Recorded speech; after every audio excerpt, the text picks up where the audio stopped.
Okay, let's begin. Good evening, everybody.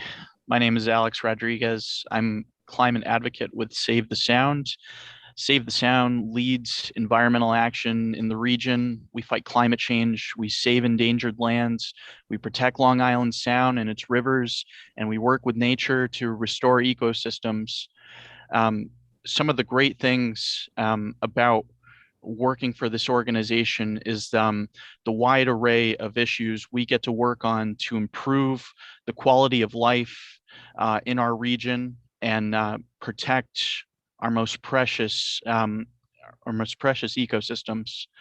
I'm joined today by an esteemed panel of colleagues, great people, experts in their areas that are fighting day and night for a cleaner environment. And I would like to just open up with a few housekeeping rules. I'm going to ask that all participants remain or all attendees remain muted until the end of the program. We will set aside 15 minutes for Q&A, and the order of today's program will go as follows. Following my introduction, I will introduce the regional director of our water protection, and that is Tracy Brown.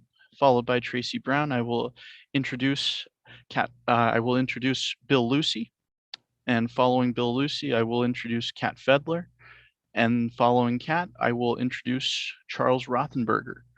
Um, and so let me first introduce Tracy. So Tracy, as I mentioned, is the regional director of water protection for Save the Sound.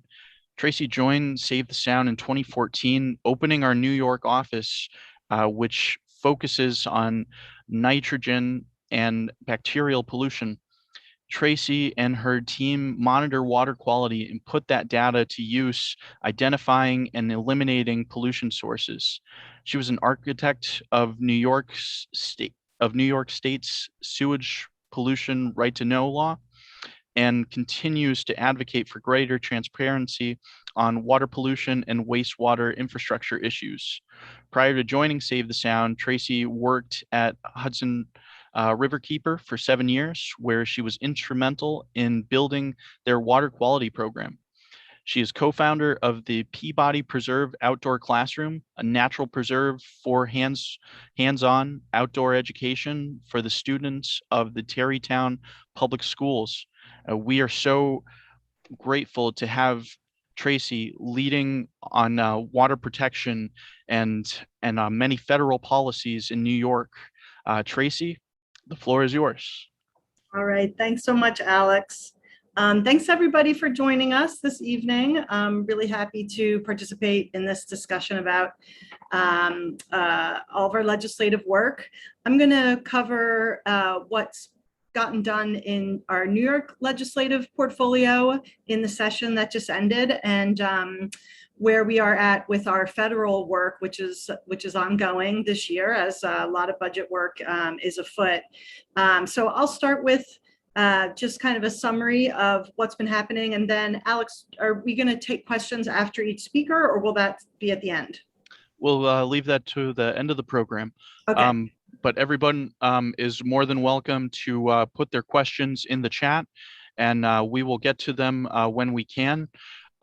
Just so that everybody knows, we have 4 members of our legislative team present for this panel, and so there may be some questions we might not be able to get to right away, but please bear with us. We have a wide array of expertise here, and if you stay tuned to our action alerts at Save the Sound, we will definitely get to that question as soon as we can. So back to you, Tracy. Okay, thanks, Alex. All right, so as people who follow the news know, we had a very unusual year in New York State around our legislative work, with the combination of the impacts of the pandemic and political intrigues, and now our new governor. There was plenty to distract the legislature. And honestly, it ended up being one of those sessions where you really try to hold ground to what you have already accomplished. And fortunately, in New York, we've made really great strides in the past few years on getting funding to support, really innovative and forward-looking legislation and budget commitments. Specifically, clean water has been well funded, and we have a really visionary leading edge climate policy in place, climate agenda. So we focused a lot on trying to ensure that the funding for the clean water work that really directly impacts the sound continued to flow. There actually was some disruption during the pandemic because a lot of the staff was reassigned to emergency tasks. So some of the funds that had been allocated specifically for our Clean Water Fund hadn't actually gotten out the door. There's a grant program that was authorized that allows for $500 million a year for 5 years. We're heading into the fourth year of that grant program that is providing grants, not loans, to communities to invest in repairing wastewater infrastructure and some limited drinking water infrastructure investments. So this has been a really important source of money. It was first passed in 2017, and it's really helped to drive a new round of investment in this infrastructure that's been really neglected for decades, and we see the impacts of that in our waterways. So we were focused on getting the money, approved in this budget, again, the 500 million, but also in really pushing for grants to start to be released and for them to issue grant requests. And honestly, we're still pushing on the getting out the money out the door part, but we did get an additional 500 million authorized. So that was really important. That was in the Clean Water Infrastructure Act. Another important fund that we work on that had been funded at the highest level in years in the last budget cycle is the Environmental Protection Fund. And that's a fund that really has a lot of different small environmental projects and initiatives in it. It does everything from clean air to open space and clean water. So it definitely supports projects on the Long Island Sound and in our watershed. And also, air and land preservation, which also supports our mission. So that had been funded at 300 million the prior budget cycle, and we were really pleased to have it stay at that level. There were other projects that were cut in this session to make up for the expenses of the coronavirus in response to the pandemic. So we were really happy with how we did in the budget. We also were supporting a measure that is actually an amendment to the New York State Constitution. And this is part of a national movement to really codify the rights of nature into state and federal law. And it's called the Environmental Rights Amendment. And we did get that passed. It had to be passed by both houses to then be included as a ballot measure. So this coming fall, November of 21, it's going to be called New York Proposal 2. And it basically provides rights and standards around clean water and clean air for New Yorkers. So it gives New York citizens some standings to challenge New York State if they're doing things that degrade your local environment. So we really encourage everyone to vote yes on New York State Proposal 2, the Environmental Rights Amendment, when you go to the ballot this fall. And then another piece that's really important to mention that we're excited about, but by no means is it a fait accompli, is the Environmental Bond Act. So we haven't had an environmental bond in New York State since I believe it was 1996, 97 that the last one was passed. So a long time ago. This was proposed by the governor in the prior legislative session, and he called it the Restore Mother Nature Act. It's been a little rebranded as leadership shifts, and I believe it's going to show up on the ballot as the Environmental Bond Act. It won't be on the ballot this year. It'll be November of 2022. But this would authorize $3 billion to be spent over, I believe, a 10-year period to address a whole bunch of environmental needs. So it's similar in vision to the Infrastructure Act in that it's really looking at trying to move New York communities forward faster on resiliency and mitigation.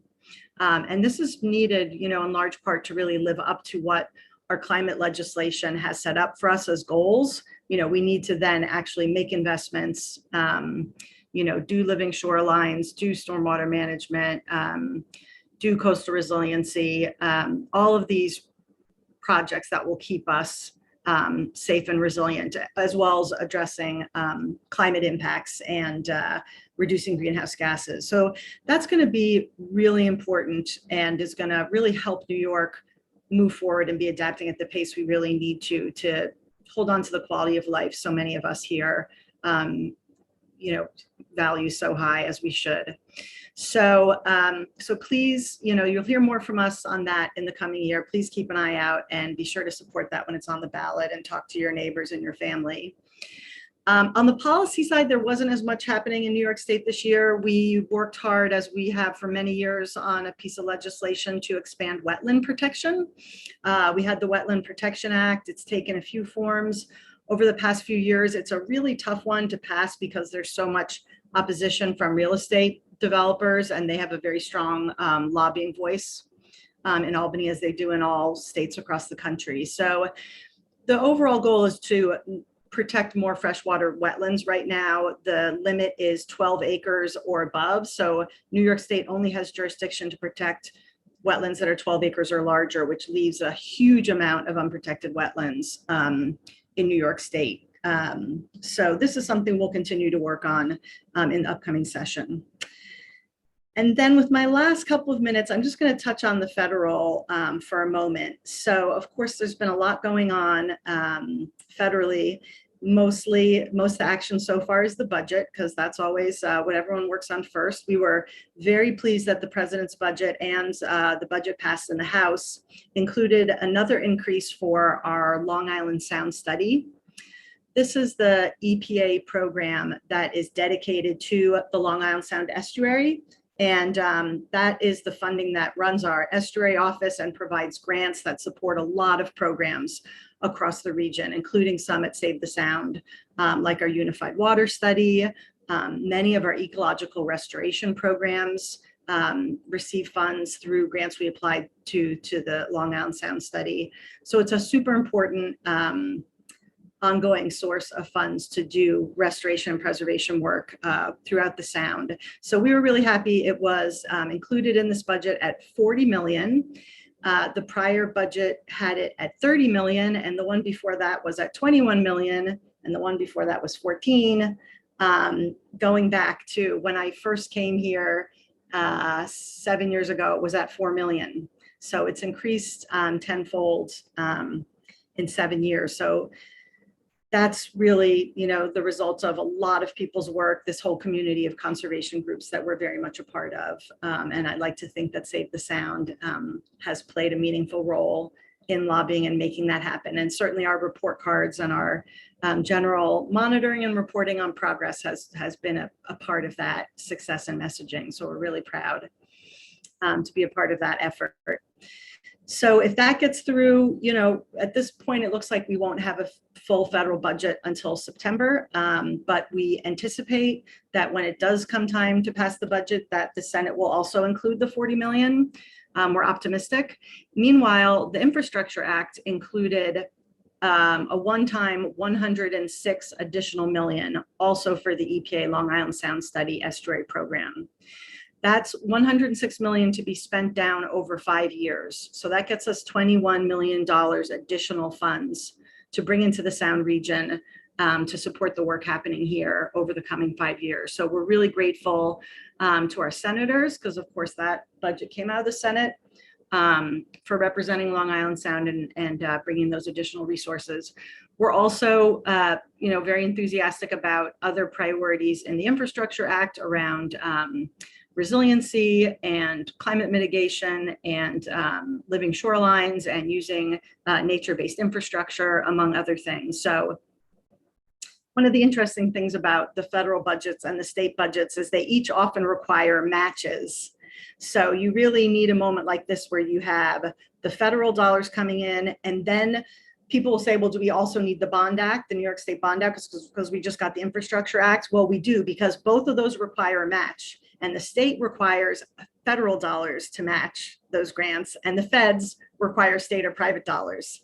So for groups like ours, you're always trying to put together these different funding to get projects going. So this is the kind of nexus that really gets things moving. So we're very excited about that. And I will wrap up by just mentioning quickly two other priorities. Of course, we're working on Plum Island always. Right now, we're lobbying to try and find a federal owner for the island. At top of our list are National Fish and Wildlife and also National Park Services, or maybe a combination of the two. So that's always something we are lobbying on, and we have a dedicated team that works on the Plum Island campaign. And then finally, I'll mention there's a policy action, and we're going to put a link in the chat box that we hope people can take this action alert today, or during our talk, or maybe afterwards, or certainly before September 3rd when the comment period closes. This is an opportunity, working with our national partners through the Waterkeeper Alliance, to address a rollback that President Trump did to the protections of the waters of the United States. So you might remember early in the Trump administration, those of us who work and focus on protecting waterways were really up in arms because he took really a bite out of the scope of protections that the federal government gives to these waters. And without going into all the details, I will just say, if you click on the link that the Water Alliance has put together comments, it explains there how he kind of shrunk the definition of waters that can be protected, leaving a lot of our smaller waterways vulnerable for development, pollution, et cetera. So we hope everyone will sign on to that, and that we'll be able to get that rolled back. And with that, I am going to turn it back to Alex. I look forward to taking some questions later. Thank you, Tracy. We're so grateful to have you leading the way on protecting our natural resources in New York. On the federal infrastructure plan being pushed by the Biden administration, I will add that over the summer, we joined the Alliance for Electric School Buses, a national coalition of environmental organizations advocating for electric school bus advancement. Save the Sound signed on to this letter urging Congress to invest an additional $22.5 billion over 10 years to accelerate electric school bus deployment and install the necessary charging infrastructure so that children have a safe and clean ride going to school and coming home from school.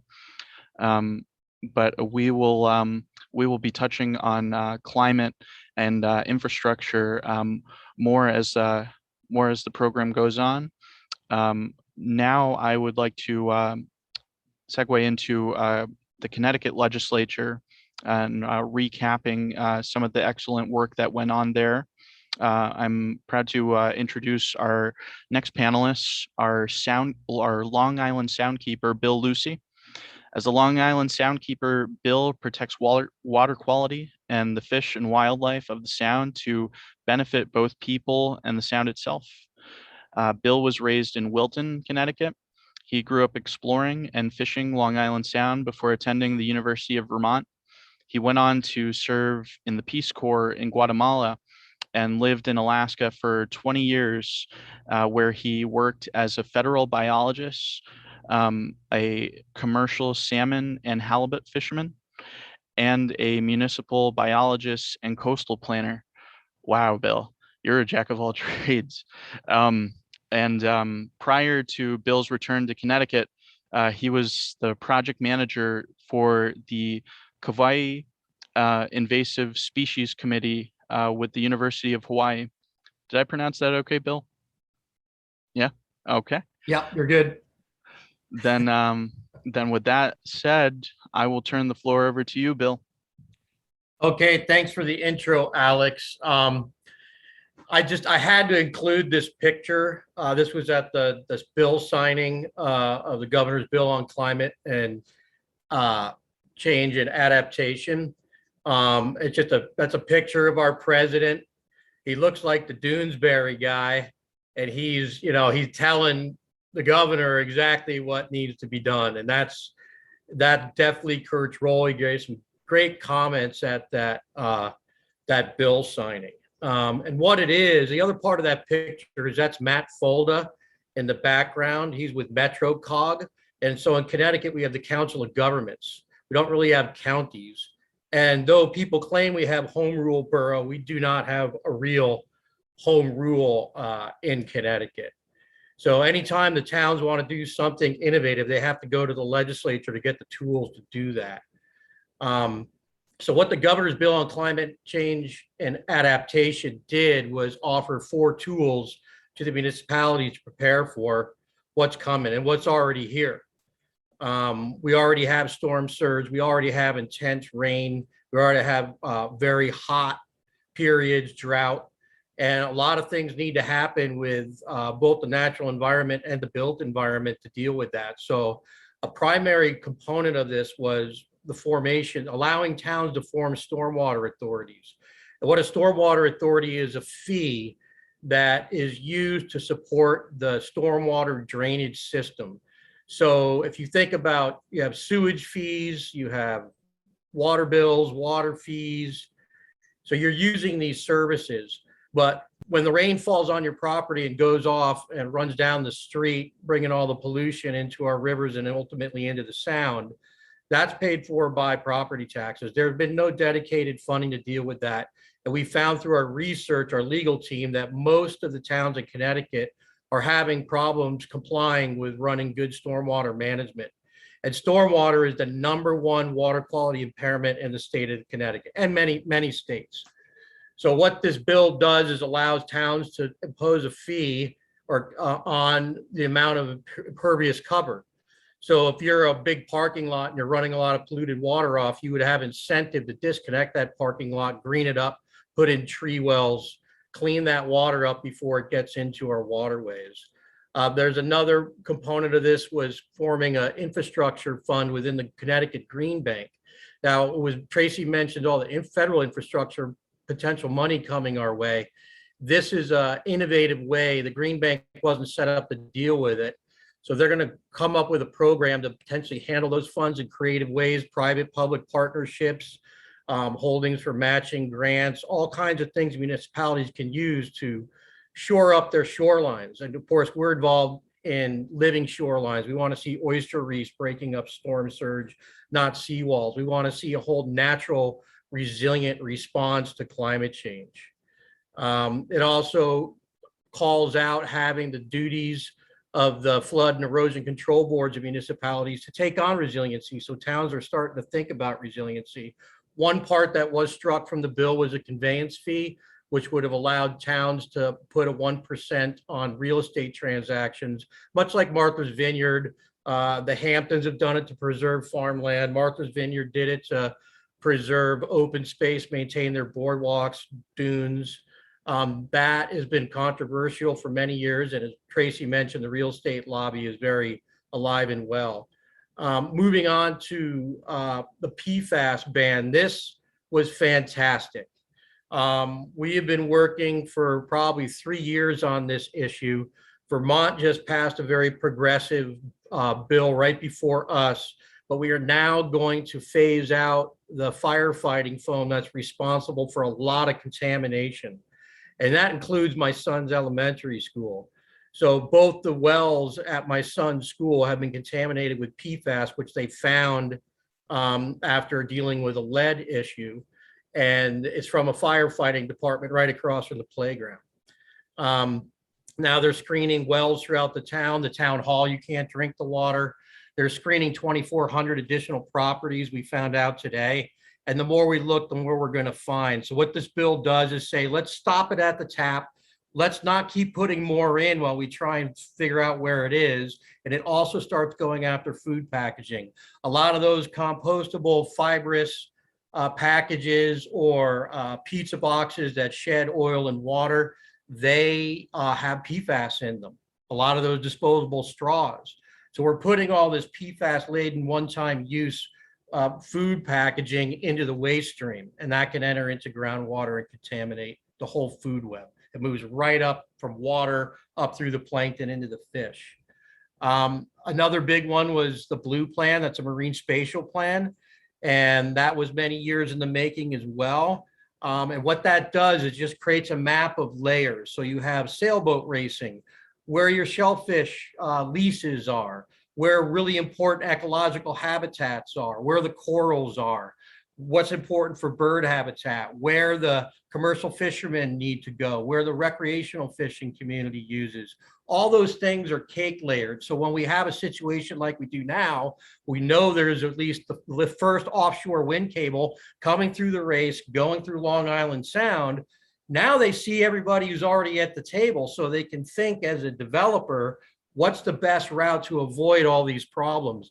That way they don't have to tangle with our lawyers. They don't have to have a big mess. They can come up with a clear plan right out of the gate using the Blue Plan. That's the whole point, is to help everybody out and avoid costly battles. The dam disclosure, that was one that our dam removal lead, Gwen McDonald, did a great job.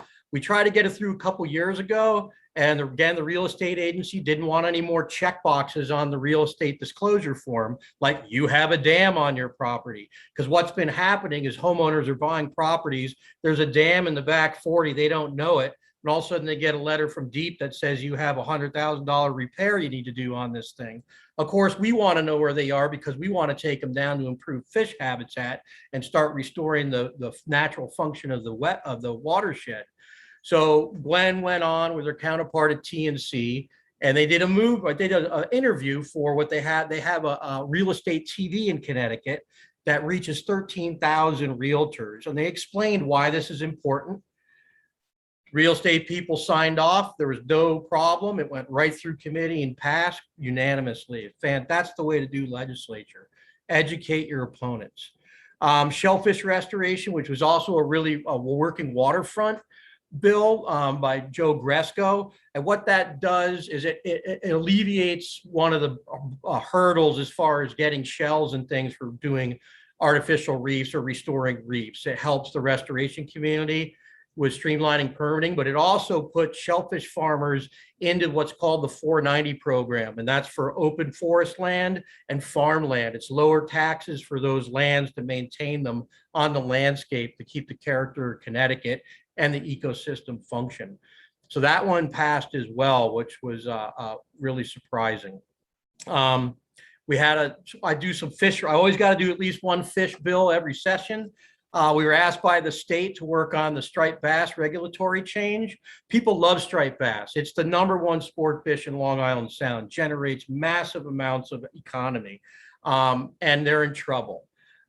So they have really restricted how you can take them. So it's easy for people to violate. In the past, it was a misdemeanor. So you had to go to court, you could face jail time. And you can imagine in Connecticut, the judges are throwing, I think with all the other stuff going on, they're throwing all the fish cases out.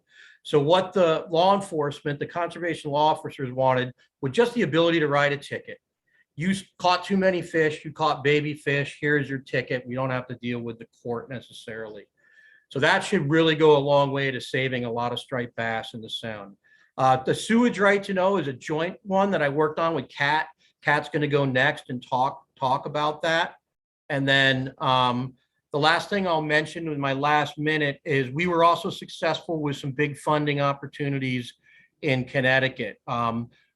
We managed to get through about 3 different pieces through the bonding bill, $30 million that can be used for resiliency. That includes living shorelines, that includes floodplain restoration, anything to deal with the rising seas and our flashy flooding rivers. That is fantastic. Not only that, it's not just going to be restricted to being pushed out through the state. Universities, nonprofits, others can access that money because the state's understaffed, which Pat's going to talk to as well. And a lot of times they get this money and they can't get it on the ground. And we all know we got a lot of work to do in a short period of time.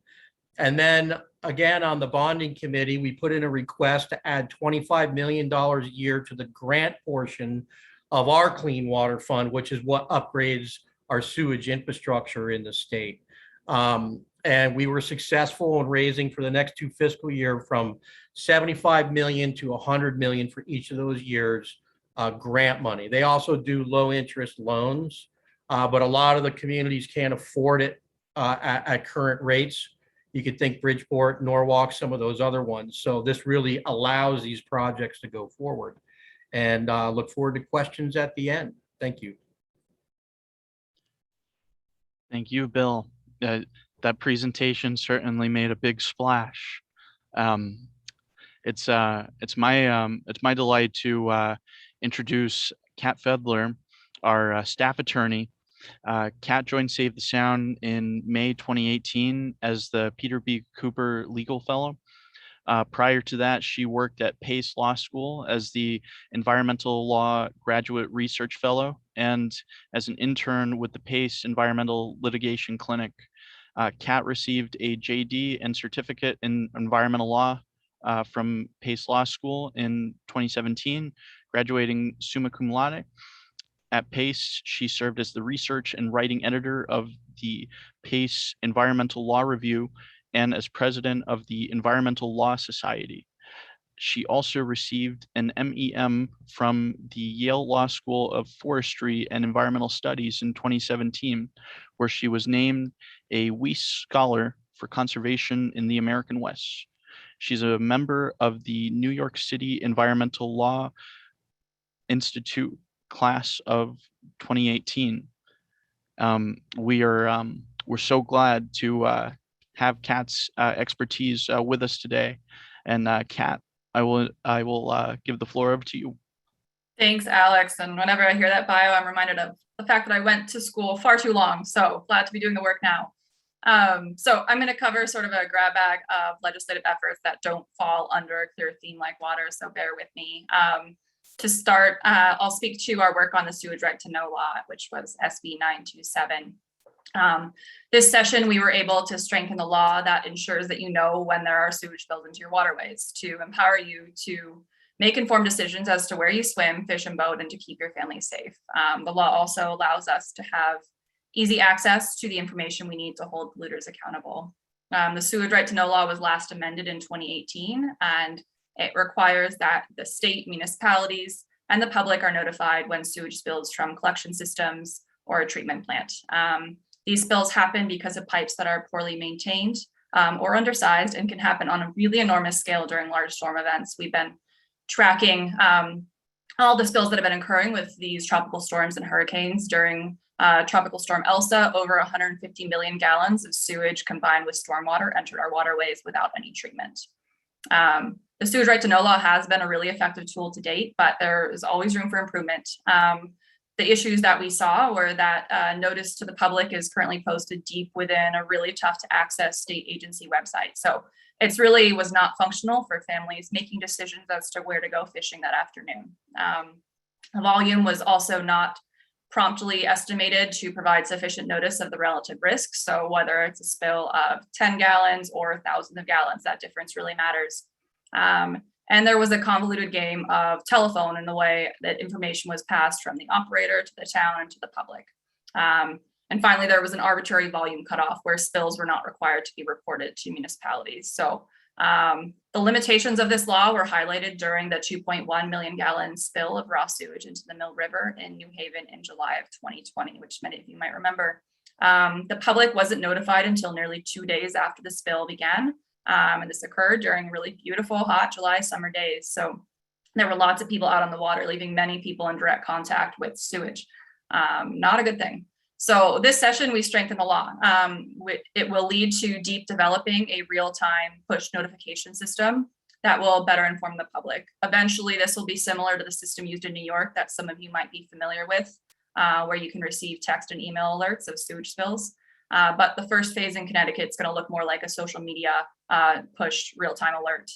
The law also now requires reporting of all spills reaching water bodies, which seems fairly logical, and the immediate use of signs to alert the public to spills. This was a fairly smooth legislative win for us. It was building off years and years of effort put into the original law in the last round of amendments. We also had a really open dialogue with Connecticut Deep and our environmental partners. And there was also an acknowledgement from municipalities that they were falling short. We're going to keep working on this, even with these recent changes, to make sure that we all have access to this information in real time. At the same time, we're working to eliminate the occurrence of these spills in the first place through our other legal and legislative efforts. So I'm going to pivot to Desegregate Connecticut. We participated in the Desegregate Connecticut Coalition, which was a coalition of over 70 nonprofit organizations, which ultimately led to the passage of HB 6107. This bill promotes equity with regard to zoning for housing, which will ultimately result in more affordable housing. Our role in this coalition was fairly limited. We worked to make sure that this bill would still maintain or strengthen environmental protections as related to zoning. So from an environmental perspective, the act is the following. It revises the Zoning Enabling Act for clarity and strengthens language requiring zoning officials to consider environmental impacts, particularly those impacts on Long Island Sound. It legalizes accessory apartments statewide and caps the number of parking spaces that may be required for residential buildings, reducing unnecessary sprawl, and it requires training for members of land use commissions. We also, in kind of watching over this bill, we eliminated a few troublesome provisions from the original proposal that would have hindered participation by environmental advocates in affordable housing appeal processes and SEPA decisions related to affordable housing. One provision that didn't make it into the final cut was the authorization of alternative treatment systems for wastewater because there was limited resources for agency oversight. I'm about to talk more about the limited resources that we're facing, but this will be a subject of ongoing discussions over the coming years. And our work on this is not done yet. We're going to work with Desegregate Connecticut to introduce another bill next session that will push for transit-oriented development. Let's see, on to the deep resource issue. So the State Environmental Agency, Connecticut Deep, and all of Connecticut state government is facing what we're calling a retirement cliff. Because of retirement incentives that were part of a budget deal from 2017, state employees, including those in our environmental agency, are retiring at extraordinary rates. Deep is projected to lose over 26% of its most experienced staff by July of 2020. There's also been suggestions that the agency should capitalize on these retirements for budget savings by not rehiring for these positions. As you can imagine, we're gravely concerned with how this will impact the agency's ability to conduct its core functions of the enforcement of environmental laws. The state agency is already operating under very limited resources in the first place. Insufficient enforcement resources can lead to unchecked pollution of our waterways and air and dangerous streamlining of permitting processes that don't allow for careful review of the potential harm. At the same time, the burden on our environmental agency continues to grow with urgent action needed to stem the escalating harm caused by climate chaos, dealing with emerging issues like PFAS contamination, and just supporting the proactive measures that we're discussing tonight. DEEP has already been asked to do more with less, and we can't keep asking them to do that without harm. So we did draft a detailed report on this issue and its potential impacts on enforcement. That's available on our website, and I think we might be able to drop that in the chat. We also tracked the budget process with a close eye on agency resource allocations. One bill that was passed related to this was SB 924. It requires a report to be drafted by DEEP and submitted to the legislature. This report will look at the planning being done by the agency as well as the impacts to core agency functions from the upcoming retirements. And it incorporates considerations of the cuts that we've already seen in the past decade. I'll be the first to admit that a study bill is not going to solve this problem. The retirement cliff will still continue on, but it does allow the legislature to be informed of the issues and what the agency will face so that they can advocate for sufficient funding.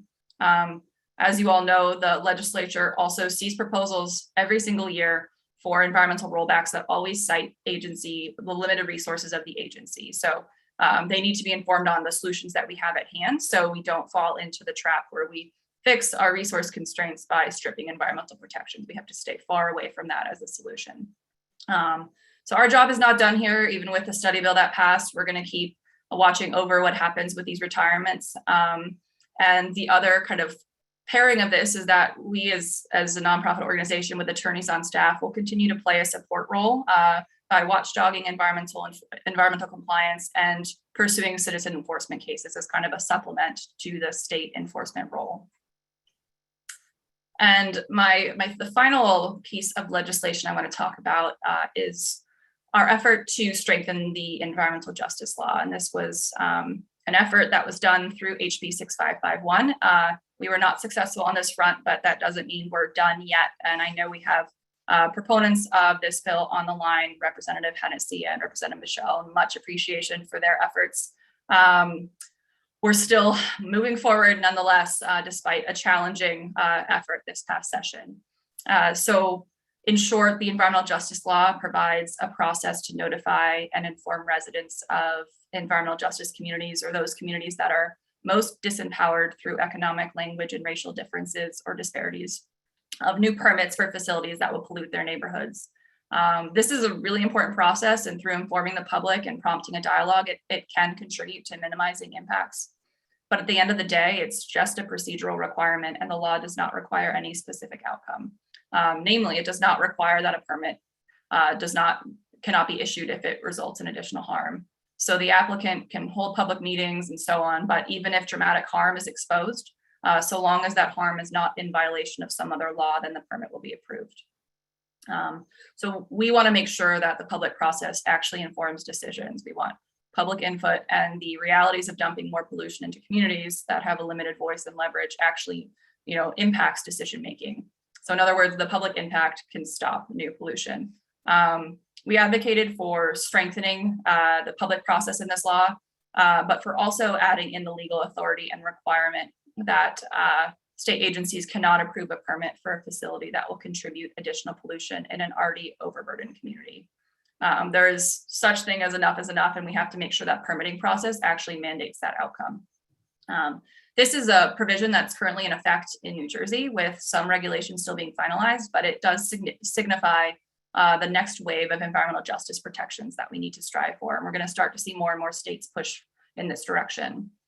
We were unsuccessful, as I mentioned, with passing these amendments, but we did kickstart the conversation among agency staff and our partners, and it's yielded a consideration of the steps of what steps we need to take to get to this point. We've also learned that the state has significant work to be done in aggregating data that quantifies the environmental impacts of polluting facilities. We understand that there will be industry pushback to this, as well as we'd be making it harder for them to exploit environmental justice communities. So we're going to keep pushing for this, and for both just strengthening the law, the notice requirements, but also to reach that high bar set in New Jersey, that provision that gives the law some actual teeth. And with that, I believe we'll hand it back to Alex, and then Charles is going to join us. Thank you, Kat. Thank you for the extensive dialogue there. Thank you for all you lend to our organization and Connecticut at large, fighting the big polluters. It's my pleasure to introduce our last panelists of the evening, but certainly not least. Charles Rothenberger is our in-house climate and energy attorney. Charles focuses on climate policy and legislation to ensure clean air and a robust green economy for Connecticut. With more than 15 years of experience working on environmental, energy, and land issues, Charles is well-versed in lobbying before the Connecticut General Assembly, state agencies, municipal boards, and commissions. He holds a JD from the UConn School of Law and an MA in public policy from Trinity College, and has been admitted to the Connecticut, New York, and Massachusetts bars. We're very grateful to have Charles on staff with us, fighting the good fight for climate action. And I'm going to turn the floor over to Charles. Great. Thanks, Alex. I feel like even though we're talking about last session, this portion of the program is also going to resemble somewhat a preview of coming attractions, as there's a lot of unfinished business to return to when it comes to the climate and energy agenda. last year's legislative session, I think, started with quite a bit of promise, as there were a number of good climate bills that were submitted to the General Assembly. And indeed, Governor Lamont, the Department of Energy and Environmental Protection, and individual legislators all stepped up to introduce some really strong climate bills, which unfortunately makes the outcomes from the session all the more disappointing. There were a lot of challenges. You heard about a lot of good things that occurred in other arenas. The energy arena, for whatever reason, was a little bit more challenging. But we're hoping, notwithstanding the ongoing concerns about Delta, that we'll be back to business as usual for the legislative session, with more access to the building, more access to legislators. But all that being said, maybe I'll just start with a brief overview of several of the bills that did pass. I'll go quick so I won't cover everything. One that I did want to highlight, though, Public Act 2148, establishing an energy efficient retrofit grant program for affordable housing. This requires DEEP to establish an energy efficiency retrofit program and sets targets for completing efficiency retrofits in 5% of affordable housing in 2021, 2022, and 2023, and then kicks those targets up to 10% of energy efficiency retrofit completions in 2024 and 2025. Still way behind our overall state goal of 80% of buildings weatherized globally in the state by 2030, but sets a good floor, I think. And I think the real value here, particularly in the timing right now, is that it provides a sort of a pipeline and a structure for using some energy efficiency funds to address health and safety barriers. Those have really been a huge impediment to completing work in low and moderate income households through the state's energy efficiency programs. And as this bill was sort of moving through the process, excuse me, the Low Income Energy Advisory Board was actually working to secure a percentage of the state's LIHEAP funds. They decided on $2 million to be set aside to address health and safety barriers in income eligible homes. And then we also have the American Rescue Plan funds, a portion of which will also be devoted to this work. So this really establishes a structure to help use those funds most efficiently. But will be lots more work moving forward. In terms of some of the low carbon fuel uses here in the state, Public Act 2153 is important, an act concerning energy storage. Connecticut has been a little bit behind the curve, I think, in terms of really providing incentives and encouraging battery storage here in the state, particularly when it is paired with solar. So this bill sets some stepwise targets for securing energy storage in the state: 300 megawatts by 2024, 650 megawatts by 2027, and an ultimate goal of 1,000 megawatts by 2030. And I think, as probably everybody on this call knows, battery storage is really a critical element of maximizing the effectiveness of our intermittent renewable energy capacity, particularly when it is paired with rooftop solar. So this is a really good step in the right direction. I should also note that in terms of procurements, there was another bill, Public Act 28162, which directs the procurement of 30 megawatts of new fuel cell projects, with a preference given to those projects that either use equipment manufactured in the state or those that are sited on brownfields and landfills. And that those preferences are consistent with what has been applied to fuel cell and solar projects in the Shared Clean Energy Facility program that PURA is overseeing. And then I think the last bill in terms of items that passed last session that I'll note is Public Act 12181 regarding low carbon fuel blends for heating oil. This changes the current statutory structure for requiring increasing blends of biodiesel in home heating fuel. So the new language would ramp that mixture up from the current 2% over time to 50% by 2035.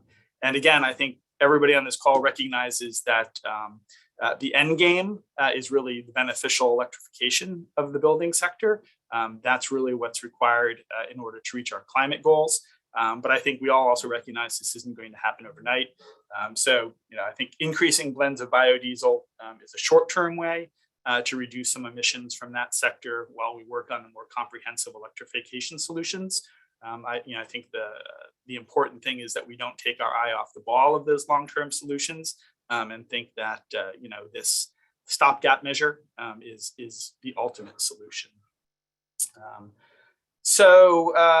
Turning to the coming attractions and some of the things that are left undone from last session. One of them, actually a couple of them, were the governor's kind of signature climate bills. SB 882, an act concerning climate change mitigation and home energy affordability, would have codified Governor Lamont's executive order requiring 100% zero carbon electric supply by 2040. And it also would have required the disclosure of residential energy scores and established a home energy labeling program. Those home energy scores are something that Save the Sound has worked on over the years. We actually introduced some legislation many years ago, but it was ahead of its time. And unfortunately, it appears last year was also a little bit ahead of its time. But that really is an important program to address energy usage in the building sector, and really to inform the market about the value of energy efficient housing and clean energy homes. So something that we will hopefully return to. With respect to, and I should also note, one of the really bold bills that was introduced, but unfortunately never even was raised for hearing, was Senate Bill 718. It was an act establishing a moratorium on new fossil fuel power plants. It was introduced by the Environment Committee. Given the subject matter, it was then transferred to the Energy and Technology Committee, where it languished on the calendar and died. So, but I anticipate that we will see more of that moving forward. The transportation sector is also, unfortunately, a really disappointing story this year. Again, one of Governor Lamont's sort of signature bills, SB 884, an act reducing transportation-related carbon emissions. Everyone on this call probably knows it as the Transportation and Climate Initiative, a really bold initiative that builds on a successful program that is already operating for the electric power sector. Connecticut was one of the leading states to develop and implement the Regional Greenhouse Gas Initiative, which is now operating throughout the Northeast and Mid-Atlantic region. The Transportation and Climate Initiative would apply the same cap and trade and auction mechanism to emissions from the transportation sector, which is by far our largest sector when it comes to climate emissions. It's about 48%, 38% roughly, and really brings with it substantial benefits. So the program would cap emissions 26% over the next 10 years. It would generate significant savings in terms of health benefits, positive economic impacts in terms of increased employment, increased state GDP. We are still hoping and working very hard to ensure that this program can be adopted by the legislature in a special session, which we're anticipating either September or early October. So the program is not dead. Don't believe what you may hear on the radio. There's still a very strong advocacy coalition working in support of it because, quite frankly, it's one of the most important things that we could do on the climate front right now. Also, one bill that will return next session, we're not anticipating it will be raised in a special session, is SB 931. And that's essentially the California vehicle emission standards for medium and heavy duty vehicles. Again, Connecticut has been a leader in terms of reaping the benefits of California's leadership on vehicle emission laws. They are alone among the states, one state that can actually act independently, and then other states have federal authority to follow those standards. So that will return, and again, establishes very rigorous emission standards for medium and heavy duty trucks. Big issue for Connecticut, as we have I-95 and I-84 and major thoroughfares for that heavy duty truck traffic. And one other bill related to transportation where Connecticut is a little bit behind the curve. Those two bills I just mentioned, Connecticut is really in the forefront of pushing adoption for them. SB 127 regarding the sale of electric vehicles in the state is one area where Connecticut is a bit of a laggard. This would permit specialty EV manufacturers to sell directly to customers in Connecticut, something that a growing number of states already allow, including our neighbors in New York and Massachusetts. And ironically, it's also a growing model among traditional manufacturers. I've been reading recently as well, as online sales proliferate and dealerships are really becoming effectively just delivery and pickup locations, as well as repair shops. So that is something that I think is overdue. I think it really disadvantages consumers in the state of Connecticut. And we know, again, the transition to the electrification of our vehicle fleet is where we need to go in order to address these emissions. So hopefully we can move beyond the outdated franchise laws that we have. We want to work in partnership with the dealers to get more EVs in the hands of consumers. We want to work with the manufacturers to produce more EVs, but their opposition to something that makes so much sense is really disappointing. And I should also just note one other bill that maybe wasn't on the top of a lot of folks' radars. 6571 would update the Commercial Property Assessed Clean Energy Program, CPACE. It allows the Green Bank to offer loans for home energy improvements tied to the property, so you get to sort of pay it off over time. And this would sweep in vehicle charging or EVSE stations as well, and make that an eligible element for CPACE financing through the Green Bank. So again, just trying to tie all of these things together. And I see I probably have like 30 seconds. So I will just also note that there were a couple bills that dealt with stretch codes and advanced building energy codes. But that has been a really tough row to hoe in Connecticut. Connecticut tends to be really conservative when it comes to our building codes. Massachusetts has done great work in terms of authorizing municipalities to adopt stretch codes to push the envelope. We haven't quite gotten there yet, but we're hoping that we can certainly do that moving forward. And there is more that I could say, but the time goes really quickly, so I will leave it at that.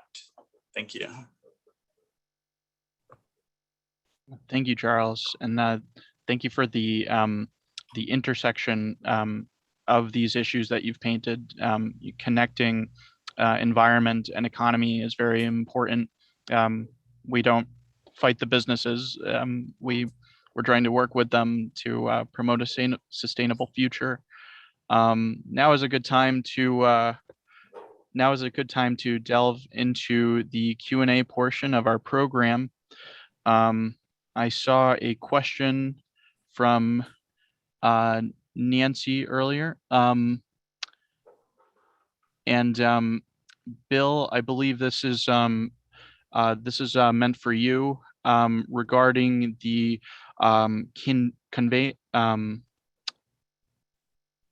conveyance fee that you had touched on earlier. Yeah, I know it's a hard sell, and there is if you think about some of the opposition, there was bipartisan opposition, and you could see in some communities where the houses maybe are worth less than the state average, asking someone who's selling one of those to cough up a few thousand extra dollars is a big deal. But there were amendments to that bill, which if you were in an urban area, you could have used those funds for urban trees. I mean, we've all seen the newspaper articles about how 10 blocks away can be 10 degrees hotter based on where you live in the city, and whether the town is, based on the taxes being paid, is paying attention to those areas.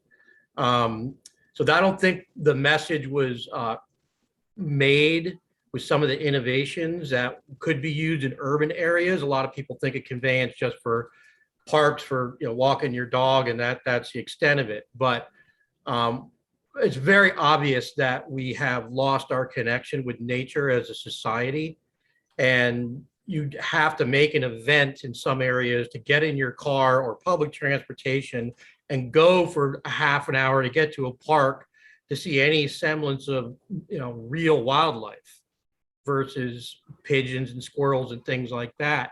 Children need to be able to walk outside and within a few minutes be able to go to a clean stream, turn over a rock and find a salamander, and we can create those opportunities, but it's going to take land. It's going to take space. People need that nature woven into what Alex is talking about, our sustainable future.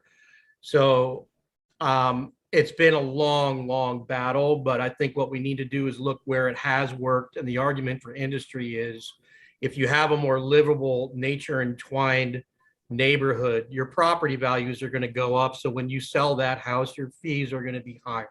That's what they're going to listen to. I come at it from a different angle. Thank you, Bill. And then Nancy, I believe you had a question that might be for Tracy regarding the Biden reversal regarding a decision on smaller waterways. Yeah. So I'm happy to take that. So Nancy's asking about the Waters of the United States rule, which we call WOTUS for short. So the request to the Biden administration has been to reverse Trump's revision to that rule, which we call the dirty water rule, where he rolled back protections, enabling a lot of development in wetlands in particular.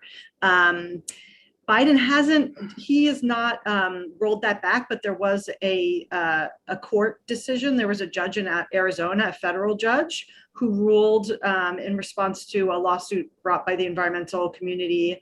I forget which group was the lead. I want to say Environmental Defense Fund. So it was reversed by this federal judge earlier this week. Now there'll be a bunch of other lawsuits challenging whether or not that was legal, and does that apply just to Arizona, or could it apply federally? So there's going to be a lot of court battling around this, and I actually can share, I put in the chat an article that describes that really well. So the Biden administration and the EPA is moving forward with their public comment process, which ends on September 3rd, to do their own revision to WOTUS. They're getting calls from the Republican side to slow down the comment period, to extend it. The Republicans are messaging it as a Biden land grab, as if the Biden administration has all of a sudden decided to take all this land that was private and publicize it, which is really a misrepresentation of what's happening, because the dirty water rule was only in effect for less than 4 years. So it's going to be an ongoing debate, and it is really essential to the efficacy of the Clean Water Act that there is a good definition. Unfortunately, it's kind of wishy-washy in the Clean Water Act. So it has been a point where people have kind of gotten in and kind of battled to try and weaken the act. So I would say, in the context of that action alert that we sent, it's a little outdated in that it's calling on Biden to repeal it immediately. And now that that judge struck it down in Arizona, I don't think Biden's going to repeal it, but I think it's still important to respond and say, we support a strong definition of protections, and going back to the pre-Trump era, at a minimum, the pre-Trump era definition. So it's pretty wonky. Read the article, and yeah, Just want to flag that there is significant opposition to protecting wetlands and intermittent waterways. So it is an important one for folks in Washington to hear our voice on. So I don't know, Nancy, if you would like a follow-up question, if that kind of satisfied. No, well, I think maybe I was confused, but I just read that notice that, oh, whatever Trump did was all over and was gone. But you explained it's not the case, so thank you. So that was, I mean, you know, look, hands up for that judge for doing the overturning, but whether or not it'll stay or be federal, it's, you know, certainly it'll be litigated for a while, and hopefully they'll get a better rule out in the meantime. Okay, thank you. Yeah, my pleasure. Thank you, Tracy. And then another question that came was regarding the idea of environmental equity, and I'd like to open on this and then pass it to Kat after. You know, defining equity, environmental equity, is basically it basically relates to the universal principle that, you know, all human beings should have access to clean air, clean water, sustainable land, protected land, and you know, it is an idea, it is a goal that we strive for, and the policies that we push at Save the Sound. I like to think that all environmental issues are environmental equity issues, because we're doing this to protect people's health, but we also do this because we care for the land. Understanding environmental justice is you know, protecting that human right, bringing in populations that have suffered from lead, other inborn diseases, the harmful exhausts from many of our vehicles, single and medium and heavy duty. The reason why we advocated for a stronger environmental justice law in Connecticut is because there are communities that are surrounded by environmental hazards. The Department of Energy and Environmental Protection, they have a list of 30 municipalities that are the most overburdened by environmental hazards, transportation pollution, building pollution, and other toxic hazards. We want to cut down on the amount of pollutants they're exposed to through stronger environmental regulation, because these communities, these top 30 communities, including Hartford, Stamford, Bridgeport, New Haven, the people living in these communities, they really can't bear another environmental hazard in their communities. Asthma is among the leading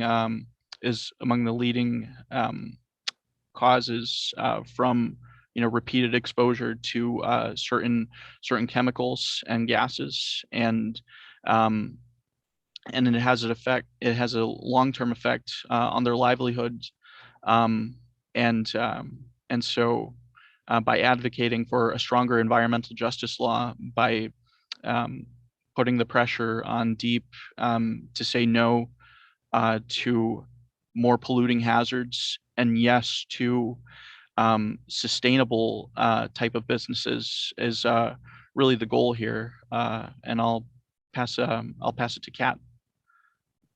Thanks, Alex. That was really well said. I'll just add a few more comments to that. I mean, I think a good practice when you're kind of trying to understand this issue greater is just to look around you and think about, you know, where are those polluting facilities that you benefit from, that are taking in your trash, are producing your power, and why maybe do you not see them in your neighborhood, or perhaps you do.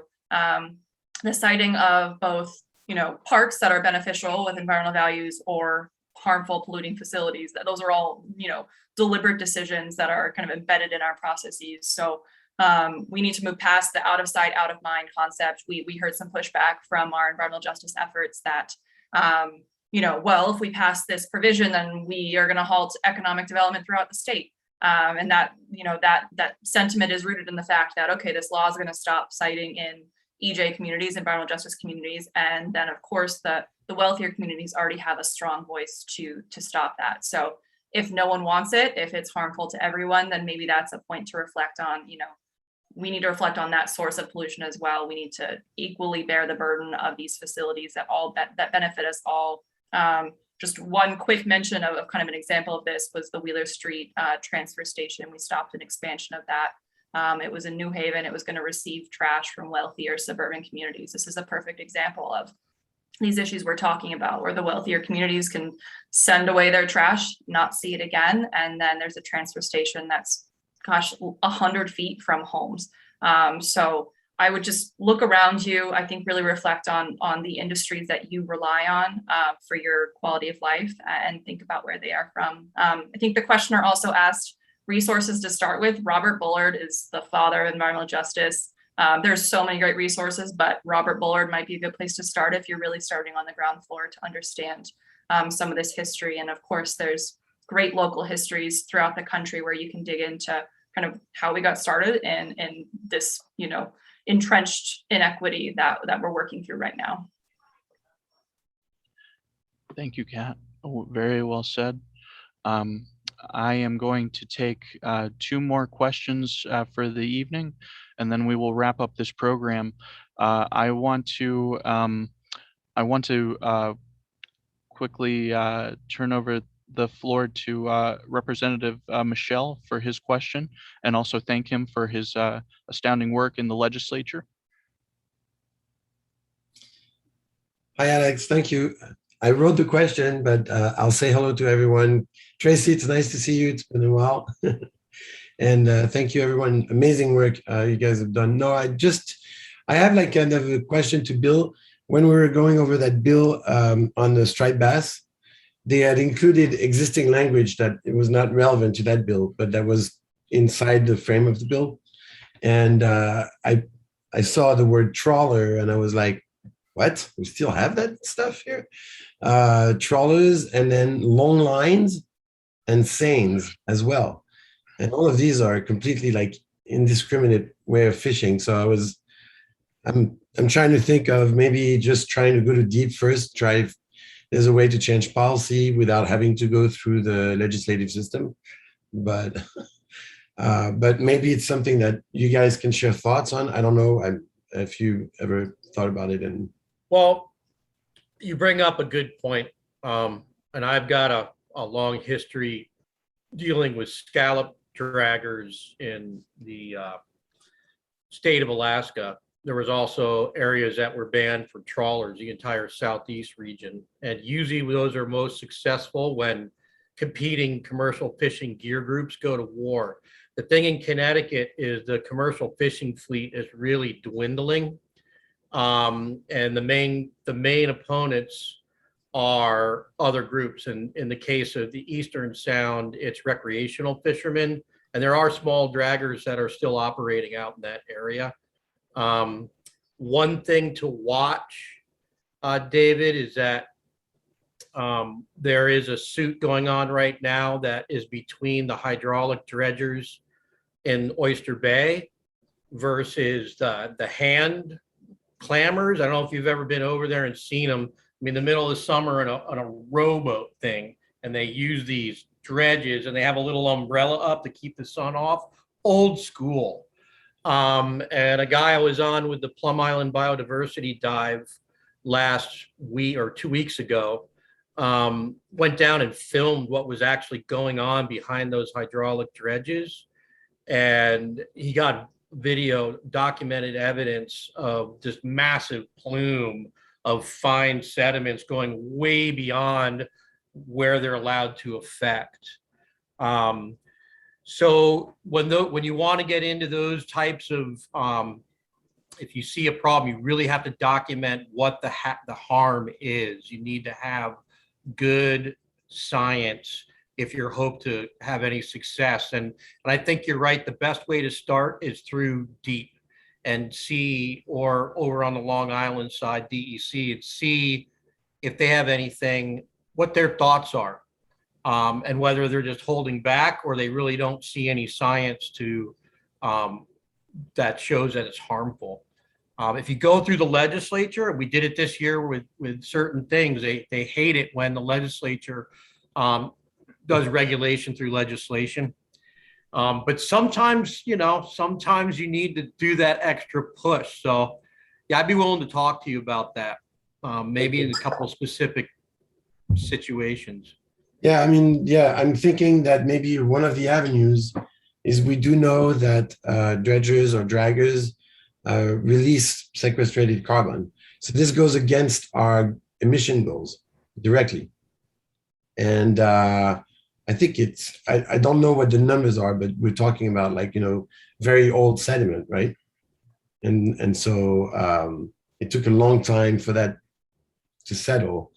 And then there's also the fact that it takes all life, but that probably is the less easy avenue. So yeah, definitely looking forward to talk about it with you. And thank you again for all your amazing work, everyone. Thank you. Thank you. I am going to wrap up this program. I want to thank everybody who came out to listen to our recap of the 2021 legislative session in New York and Connecticut. I'd like to thank the panelists. I'd also like to thank our communications director, Laura McMillan, and our membership director, Emily Green, for keeping tabs on the chat and helping me co-host this. And I'd also like to thank everybody for, again, watching and supporting Save the Sound. Please stay tuned for our action alerts. Check out our Stay Engaged page at savethesound.org. Good night, everybody.